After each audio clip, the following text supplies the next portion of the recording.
మాకు మరి లోకల్ బాడీలో కూడా మా ఉనికి పోతుందనే ఉద్దేశంతోనే మళ్ళీ కట్టుకథలు అబద్ధాలు చెప్తా ఉన్నారు.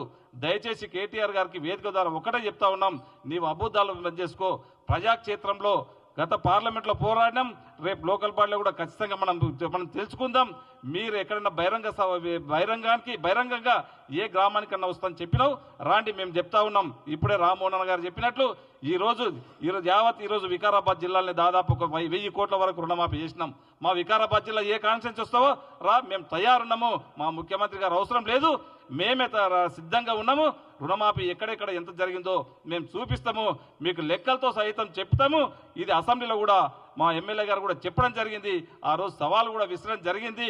మళ్ళీ ఒకసారి కూడా వేదిక ద్వారా మీకు మరొకసారి చెప్తా ఉన్నాం గౌరవ కేటీఆర్ గారికి, మీరు చిల్లరమాన మాటలు మాట్లాడకండి. దయచేసి మీ ఉనికి పోతుందని చెప్పి మీరు ఈ విధంగా మాట్లాడితేనే మేము మీడియాలో ఉంటాము, దీంట్లో ఉంటామని చెప్పి మీరు